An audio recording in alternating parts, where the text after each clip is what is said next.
शिक्षा विभाग की व्यवस्थाओं की हकीकत उस समय उजागर हो जाती है जब गांव के मुसहरी टोला जैसे नवसृजित प्राथमिक विद्यालय की तस्वीर सामने आती है। यहाँ शिक्षा के नाम पर केवल एक कमरे का भवन है और उसी में पूरे 62 बच्चों की पढ़ाई कराई जा रही है। सुबह 7 से 11 बजे तक इसी भवन के बरामदे में आंगनबाड़ी संचालित होती है और उसके बाद उसी छोटे कमरे में कक्षाएं शुरू हो जाती हैं। न तो बच्चों के बैठने की पर्याप्त व्यवस्था है और न ही पढ़ाई का अनुकूल वातावरण। विद्यालय तक पहुंचने के लिए पक्की सड़क भी उपलब्ध नहीं है। हल्की बारिश होते ही रास्ता कीचड़ में तब्दील हो जाता है। ऐसे हालात में छोटे छोटे बच्चों को फिसलते और गिरते हुए किसी तरह विद्यालय पहुंचना पड़ता है।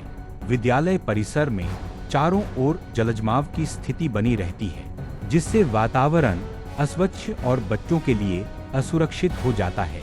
शिक्षिकाएं भी इस अव्यवस्था में काम करने को मजबूर हैं। विद्यालय में मिड डे मील की व्यवस्था एक छोटे से कमरे में की जाती है, जहां न तो बच्चों के बैठने की पर्याप्त जगह है और न ही खाना बनाने के दौरान सुरक्षा का ध्यान रखा जाता है। भोजन वितरण के समय बच्चों की भीड़ से माहौल और अधिक अव्यवस्थित हो जाता है। ग्रामीणों का कहना है कि विद्यालय के हालात देखकर शिक्षा का अधिकार महज कागजी साबित हो रहा है। बच्चों का भविष्य सुधारने के बजाय यह व्यवस्था उन्हें और पीछे धकेल रही है। ग्रामीणों ने बताया कि कुछ महीनों पहले जब जिले के वरीय पदाधिकारी गांव पहुंचे थे तो लोगों ने विद्यालय की समस्या उनके सामने रखी थी। अधिकारियों ने समाधान का आश्वासन दिया था, लेकिन अब तक हालात जस के तस बने हुए हैं। लोगों का कहना है कि सरकार शिक्षा को लेकर बड़ी योजनाओं और वादों की घोषणा करती है, लेकिन जमीनी हकीकत अलग ही कहानी बयां कर रही है। यदि समय रहते विभाग ने इस विद्यालय की स्थिति पर ध्यान नहीं दिया तो यहाँ के बच्चों का भविष्य अंधकार में खो जाएगा।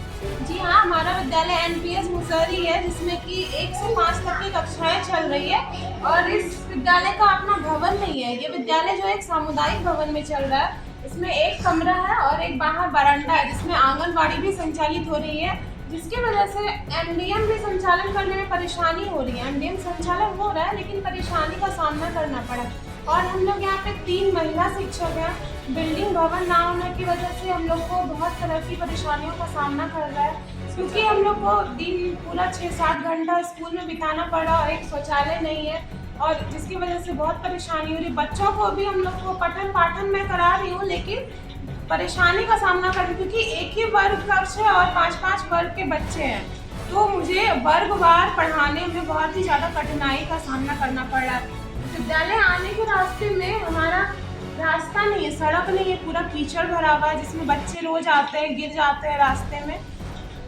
मैं इतना ही बोलना चाह रही हूँ और इन परेशानियों को हमारी परेशानियों को समझा जाए। मेरा नाम रिया है, मैं सहायक शिक्षिका हूँ।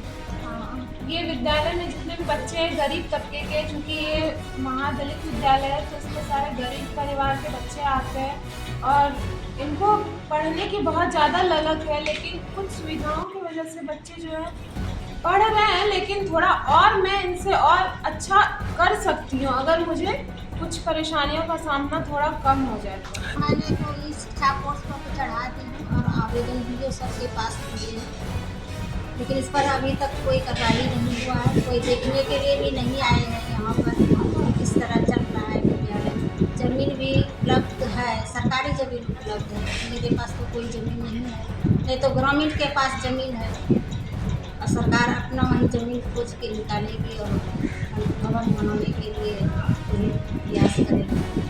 प्रेमलता